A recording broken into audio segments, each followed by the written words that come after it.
Uh, Good morning, guys. Um, I go by the name of Sivuise Mseleni. I'm here with you guys on a presentation about mobility as a service in the context of a developing country like South Africa.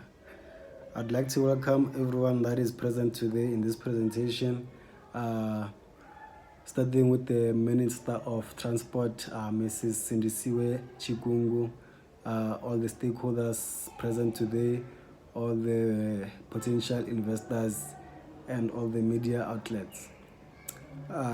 In today's presentation, I'll be presenting about mobility as a service in the context of South Africa. Uh, in saying that, I'll be pointing out and highlighting all the strategies, all the implementation processes and phases that needs to be done in order for the successful implementation of mobility as a service platform.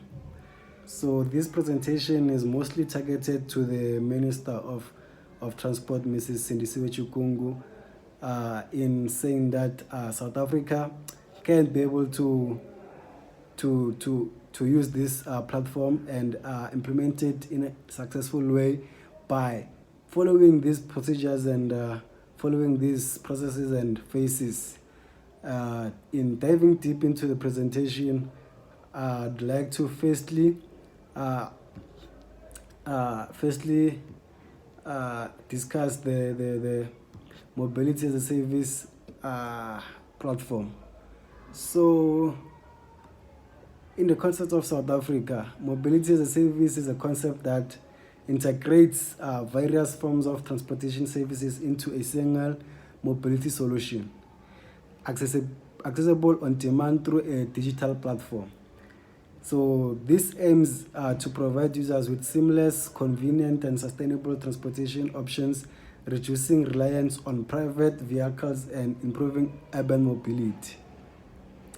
So this is what, as a country, we need to be focusing on to further improve the transport industry, to further improve the congestion of traffic, further to improve the pollution of carbon dioxide on the roads, to further improve the rate of accidents. There is more that we can be able to improve through the implementation of mobility as a service platform. This study aims to highlight all those important factors that needs to be carried out. So in a developing country, the government is keen to improve urban mobility and reduce traffic congestion in its capital city. They have identified the implementation of mobility as a service platform as a potential solution to address these challenges.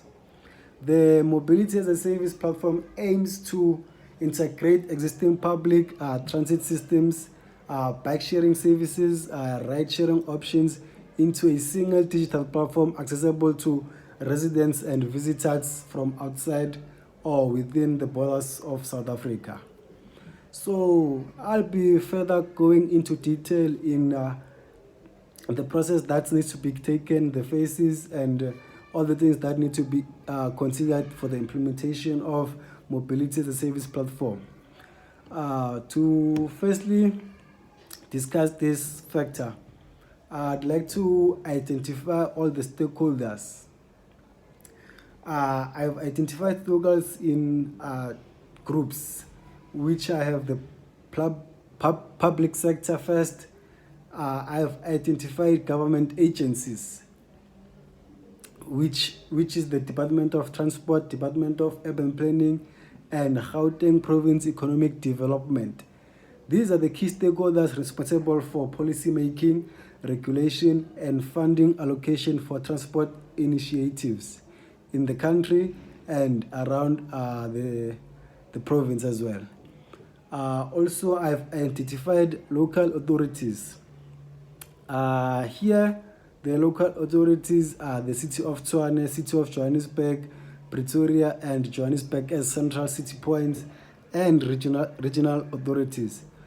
These agencies, authorities play a pivotal role in coordinating transportation services, managing infrastructure, and implementation of mobility as a service platform at the local level.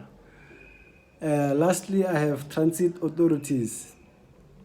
Under transit authorities, we look at the collaboration with mobility as a service providers to integrate public transit options into the platform and ensure seamless connectivity between the two. Uh, some of the examples of transit authorities include PRASA, which is responsible for the railway side. We have the Santaco, which regulates the taxi association and taxi industry in the country. We have the Tshwane Bus Services, which is the service provider for buses in Pretoria. And we have the Metro Bus that's operating in Johannesburg. And under private sector, I have identified technology companies in saying that companies specializing in mobility solutions, software development, data analytics, and digital platforms will provide the technology infrastructure and expertise needed to develop and operate mobility as a service platforms.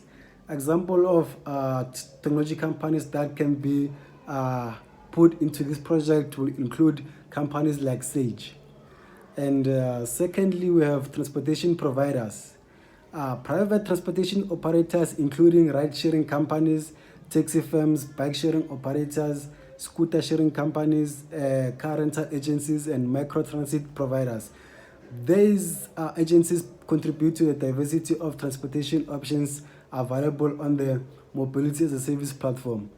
And some of the examples of transport providers include Bolt, taxi associations, Avis, Europcar, UP Bikeshare Pilot, and Scooter Drive.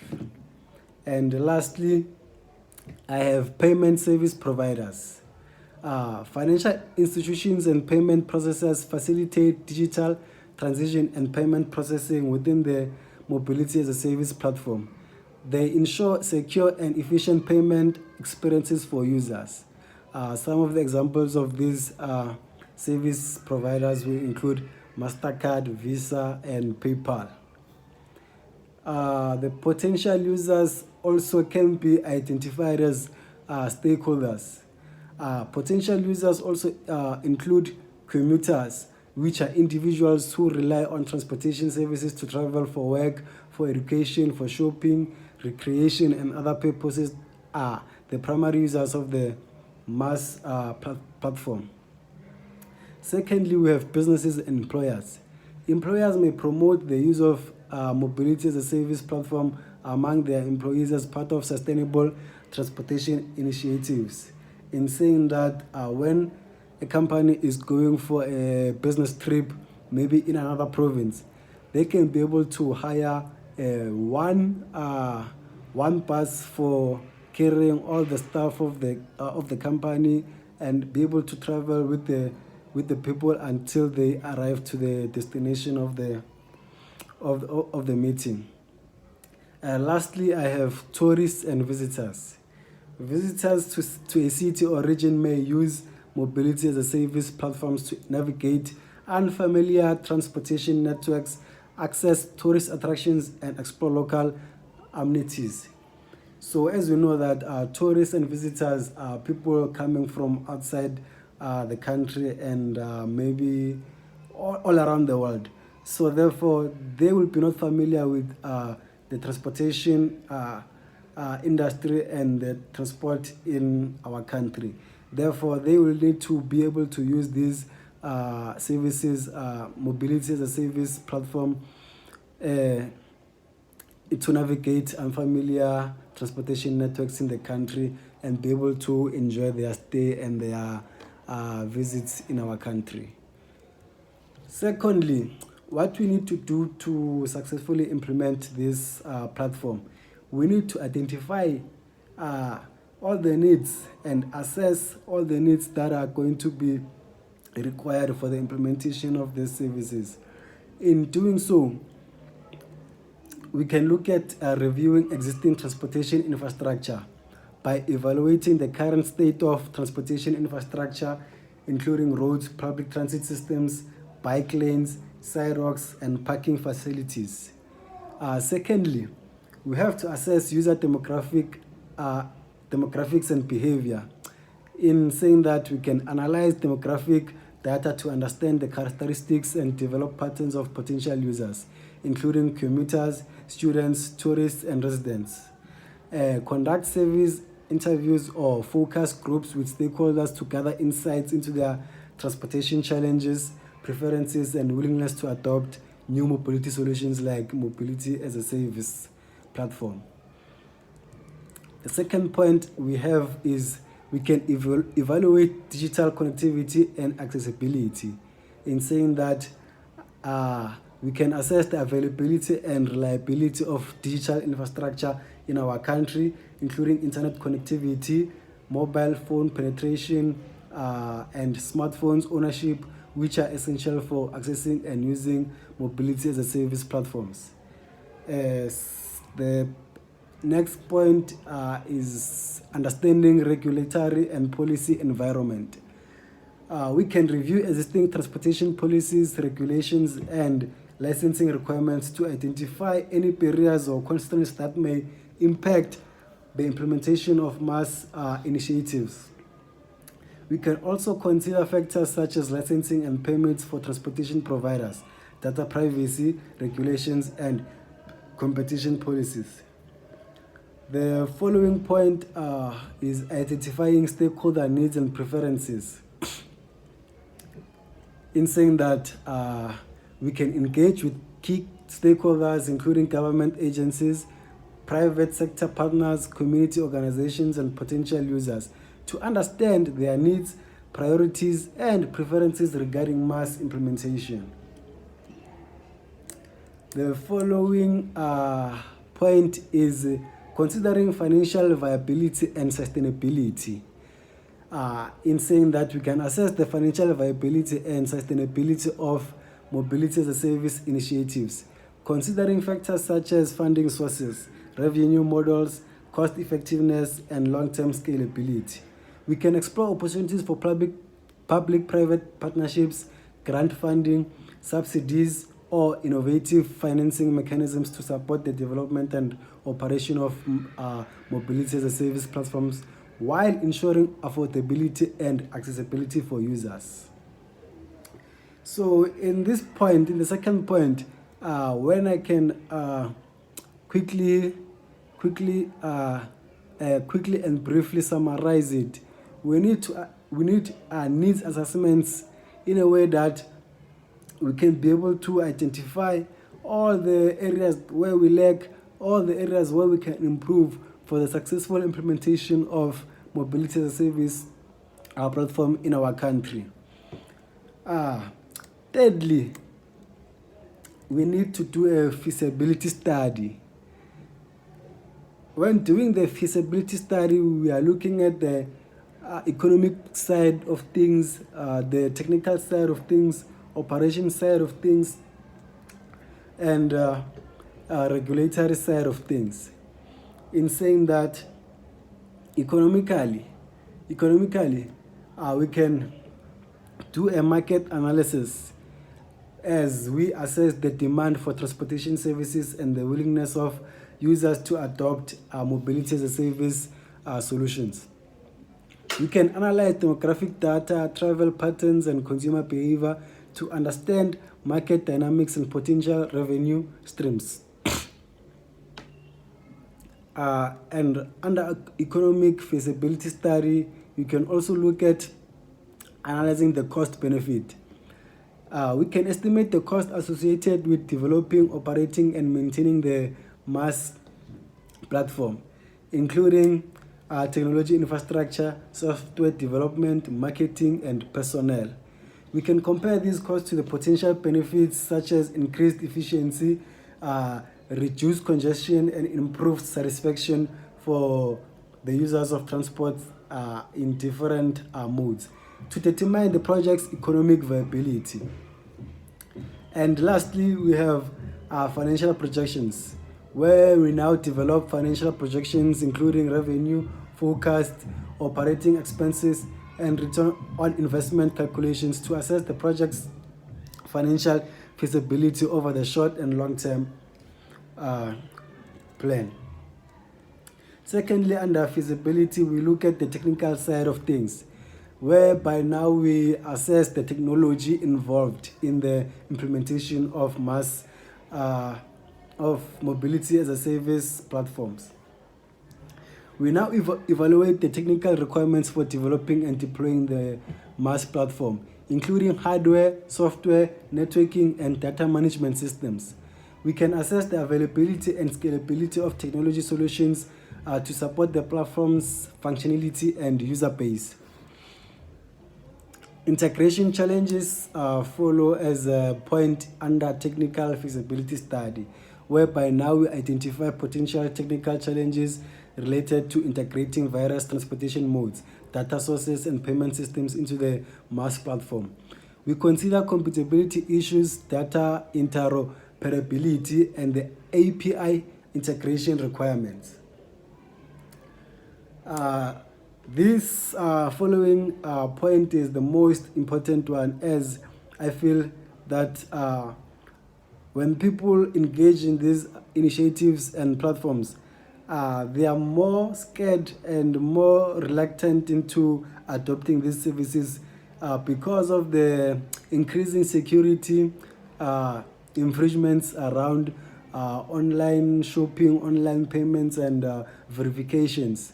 So we have the security and data privacy under technical part side of things, whereby now we can evaluate security measures and data privacy protocols to protect user information, payment transactions, and sensitive data stored on the MaaS platform.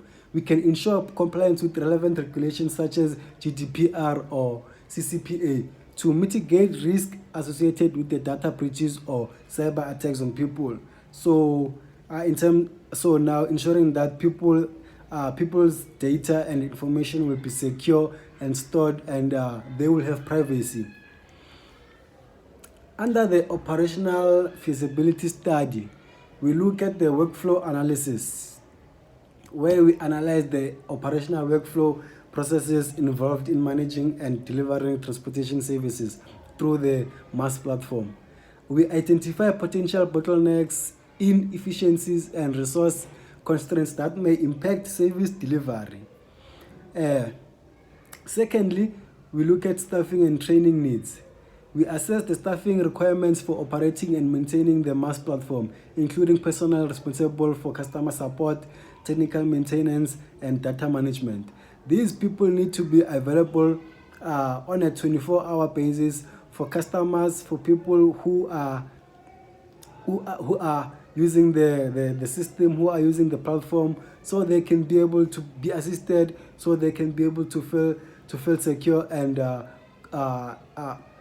feel satisfied with the platform. We now develop training programs to equip staff with the necessary skills and expertise to effectively manage the platform and be able to be of use to the customers.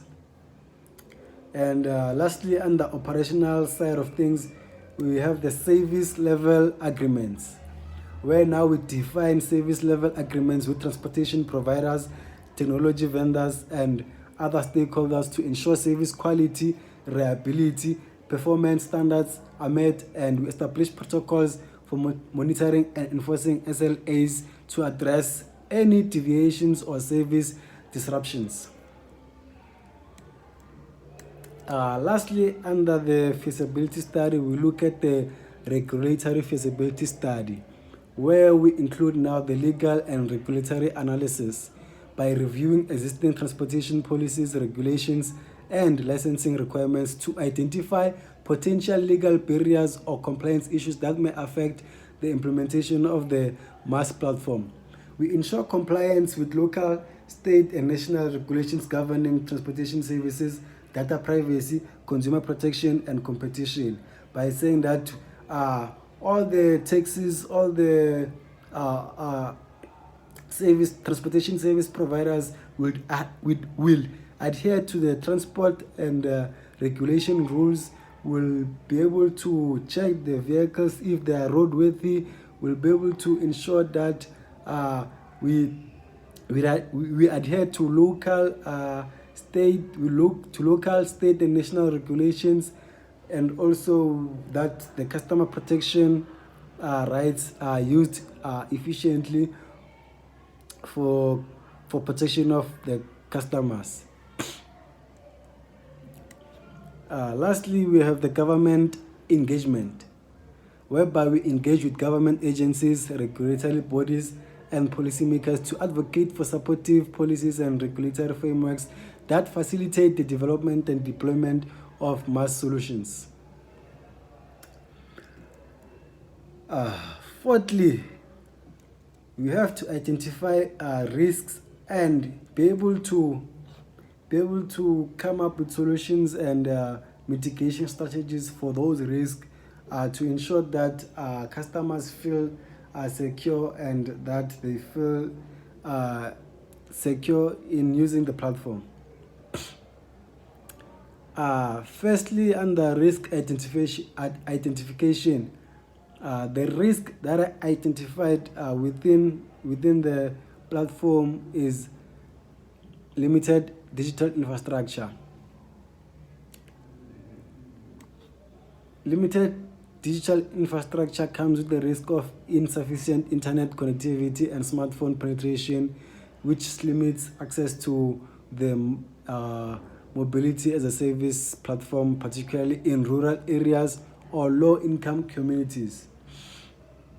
But now, the mitigation strategy that can be used to mitigate this risk is that we can invest in improving digital infrastructure, such as expanding broadband coverage and promoting affordable smartphone access.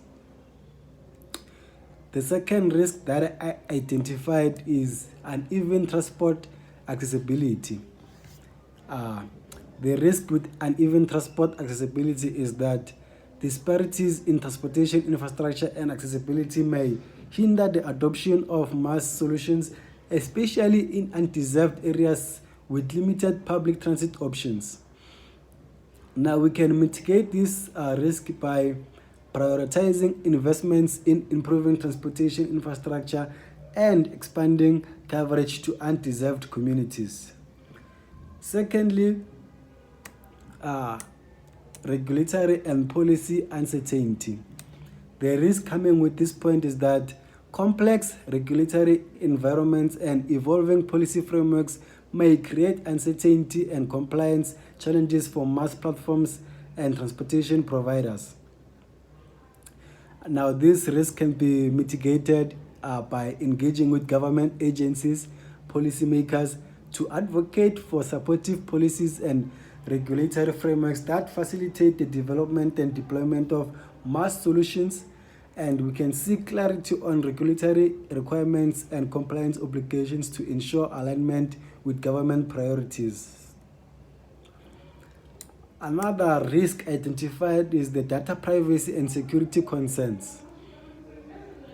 The risk associated with this point is that collecting and managing sensitive user data on the platform may raise privacy and security concerns, particularly regarding data breaches and unauthorized access. We can mitigate this risk by using this strategy of implementing robust data privacy and security measures such as encryption, access controls, and regular security audits to protect user information. We can comply with relevant data protection regulations and standards such as GDPR and CCPA to ensure the lawful and ethical handling of user data. The next risk is integration and interoperability challenges. The risk associated with this point is that integrating diverse transportation modes, payment systems, and data sources into the MaaS platform may pose technical and operational challenges, such as compatibility issues and data interoperability. Now, we can mitigate this risk by prioritizing interoperability and standardization efforts to ensure seamless and integration across transportation services and systems. We can develop open APIs and data exchange protocols to facilitate communication and data sharing between different stakeholders. The next risk identified is resistance from traditional transport providers. The risk associated with this point is that the established transportation providers such as taxi operators or public transit agencies may perceive MaaS platforms as competition and resist their adoption. We can mitigate this risk by engaging with traditional transport providers early in the planning process to address concerns and build partnerships. By involving them in this project and ensuring them that we are not the competition. This platform is not a competition, but we are trying to solve a problem that is faced by all South Africans living in it. Therefore, the following risk is that we can the following risk that I identified is the user acceptance and behavior change. In saying that the risk associated with this is that encouraging users to adopt new transportation behaviors and embrace MaaS solutions may require significant behavior change and education efforts. This risk can be mitigated by launching targeted marketing awareness campaigns to promote the benefits of MaaS platforms and educate users about how to use them effectively. We can offer incentives, discounts, or rewards programs to incentivize adoption and encourage trial usage among new users.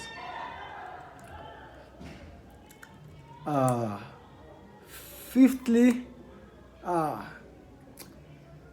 as people who are trying to implement this platform and to make sure that it is successful, we have to draft down a project initiation breakdown, whereby we now look into identifying all the steps that needs to be followed in a form of a hierarchy way. Under the project initiation breakdown, I have identified that we need to define project objectives and scope in a way that our task here will be to conduct initial meetings with project sponsors and stakeholders to define project objectives, scope, and success criteria. The deliverables here will be that the project charter document outlining objectives, scope, constraints, assumptions, and initial high-level requirements. By identifying project objectives and scope, we now ensure that the project will be focused into making sure that it successfully implements, successfully identifies all the risks, all the mitigation strategies, all the processes, all the phases that needs to be carried out for the successful implementation of mobility as a service platforms. Secondly, now we identify stakeholders and establish communication channels, whereby now the task will be to identify key holders from the public and private sector. As I said on the first point, that I've identified key stakeholders from the public and private sector. These will include government agencies, transportation providers, technology companies, and potential users. The deliverable here will be that the stakeholder register listing key holders, their roles, interests, and communication preferences. Communication plan outlining channels and frequency of communication. We then conduct needs assessment and feasibility studies. By conducting comprehensive needs assessment and feasibility studies to assess market demand, technical feasibility, regulatory requirements, and financial viability. The deliverable on this point will be that the needs assessment report, economic feasibility study, technical feasibility study, operational feasibility study, and regulatory feasibility study, as mentioned on the needs assessment on the second point.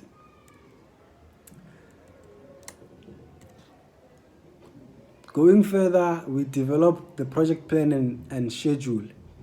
whereby the task here will be to develop a detailed project plan and schedule outlining tasks, milestones, dependencies, resource requirements, and timelines. The deliverable here will be that the project management plan, including scope management plan, schedule management plan, cost management plan, resource management plan, communication management plan, risk management plan, and procurement management plan. These are all the deliverables that will help us into making sure that we manage the project, we manage the time that we have set for the implementation, for the development, and for the use of the platform. We manage how we use our costs so that the project can be completed on time and on budget as well. We manage resources whereby now we ensure that we have sufficient resources in terms of whatever systems, whatever programs that we will be using to implement this platform, and also in looking at skilled personnel, people who will be responsible for the management and implementation of this platform. And also we have to communicate management plan, whereby now we ensure that there is communication between stakeholders, all the stakeholders involved, all the users as well. And then we have risk strategies, whereby now we ensure that we have mitigation strategies to mitigate risk associated with the implementation of this project.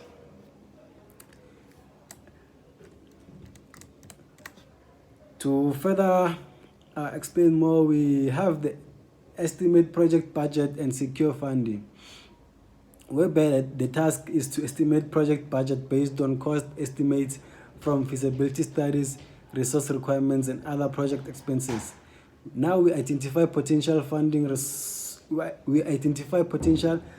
sources and secure necessary funding. The deliverable on this point will be that the budget estimate document detailing project costs, funding sources, and financial projections. We then establish project governance and decision-making structure, whereby the task will be to establish project governance framework, roles, and responsibilities. We define decision-making processes and escalation procedures. The deliverable will be that the project governance framework document outlining roles, responsibilities, decision-making authority, and communication protocols. And we have the development of stakeholder engagement plan, whereby the task will be to develop stakeholder engagement plan to engage stakeholders throughout the project lifecycle, including regular meetings, workshops, and progress updates. The deliverable on this point will be that the stakeholder engagement plan detailing stakeholder engagement strategies, communication methods, and engagement activities. We then initiate procurement processes, whereby the task will be to identify procurement needs for technology solutions, consulting services, or other resources. We develop procurement documents and initiate the procurement process. The deliverable here will be that the procurement plan, the request for proposal or request for quotation documents will be drafted and will be handed over to stakeholders. The following step will be to establish project team resources, whereby the task will be to recruit project team members and allocate resources based on project requirements and skill sets. We can conduct onboarding and training sessions as needed by stakeholders. The deliverable will be that the project team roster, resource allocation plan, and training planning will be handed over to stakeholders and to all the necessary people involved in the project. And lastly, we kick off meeting and project launch, whereby now the task will be to hold a kickoff meeting with project team members and stakeholders to officially launch the project, review project objectives, scope, roles, and expectations. The deliverable here will be to kick off meeting agenda, meeting minutes, and project launch announcement. Lastly but not least, we now look into the project plan, whereby now we plan accordingly, stepwise the implementation of the project, in terms of how is it going to be proposed, how is it going to be implemented to end users. Under project plan, we can look at identifying the project title, which is implementing mobility as a service platform. And the project objective is to develop and deploy a comprehensive MaaS platform that integrates various transportation modes and offers seamless connectivity for users. We improve transportation accessibility, efficiency, and sustainability in the target region, and enhance user experience and satisfaction by providing convenient and affordable transportation options. Then we look at the project phases, whereby phase 1 will be project initiation with a duration of 2 months. Under project initiation, we can define project objectives, scope, and success criteria. We can identify stakeholders and establish communication channels. We can also conduct needs assessment and feasibility studies, develop project plan, budget estimate, and stakeholder engagement plan. And lastly, we can secure funding and establish project governance structures. Under phase 2, we have the planning and design, which will take a duration of 3 months, whereby we develop detailed requirements based on needs assessment and feasibility studies. We design MaaS platform architecture, user interface, and data management systems. We identify integration points with existing transportation systems and service providers. We develop procurement documents and initiate vendor selection process for technology solutions. And then lastly, we finalize project plan, schedule, and resource allocation. Under phase 3, we develop an implementation, which will take a duration of 6 months. Under development and implementation, we procure technology solutions, consulting services, and other resources as needed. We develop and customize MaaS platform components, including mobile applications, web interfaces, backend systems, and data analytics tools. We then integrate transportation modes, payment systems, and data sources into the MaaS platform. We conduct user acceptance testing and quality assurance to ensure platform functionality and usability. And lastly, we deploy pilot projects and conduct user training sessions. Under phase 4, we have pilot testing and evaluation, which will take a duration of 3 months. We launch pilot testing of the MaaS platform in select target areas. We collect feedback from users, transportation providers, and stakeholders. We evaluate platform performance, reliability, and user satisfaction. We identify areas for improvement and make necessary refinements to the platform. And lastly, we conduct performance monitoring and data analysis to assess project impact. And under the last phase, which is phase 5, we have full-scale deployment of operations, whereby we roll out the MaaS platform to additional regions and user groups to cover everyone in South Africa. We monitor platform performance and address any technical issues or user concerns by making sure that there is available assistance 24 hours. We scale up operations, marketing, and user acquisition efforts to increase platform adoption. We continuously optimize platform features, services, and user experience based on feedback and usage data. We establish long-term partnerships with transportation providers and stakeholders to sustain platform operations. And after we have done with the phases, now we have to allocate resources accordingly to to the personnel that is involved in the project, whereby now we have to point out the project manager, the technical team, that includes developers, that includes designers, that includes data analysts. We have to put in procurement specialists. We have to ensure that we have a quality assurance team on hand, and we also have to ensure that user training and support staff is there, and also we have to ensure that there is stakeholder engagement coordinator. With everything that I've said under the project plan, we now lastly have to look into the execution of the strategy, in saying that these are the strategies that we're going to use to execute the plan. The first plan here, we have that we can adopt an agile project management approach with iterative development and frequent stakeholder engagement. We can prioritize integration with existing transportation systems and collaboration with key stakeholders to ensure seamless connectivity and interoperability. We can conduct thorough testing and validation at each phase to identify and address issues early in the development process. We can establish clear communication channels and reporting mechanisms to keep stakeholders informed of project progress, milestones, and challenges. And lastly, we can regularly review project metrics and performance indicators to track progress towards objectives and make data-driven decisions.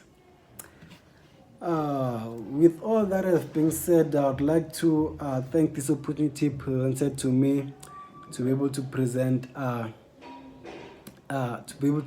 this presentation.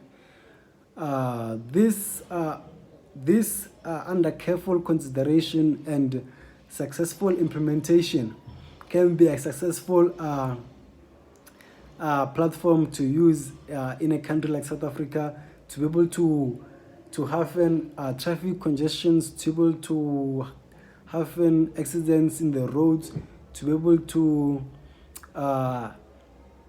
promote green living, such as minimizing carbon emissions. We can also be able to successfully implement this with skilled personnel on hand. And I hope the Minister of Transport, Mrs.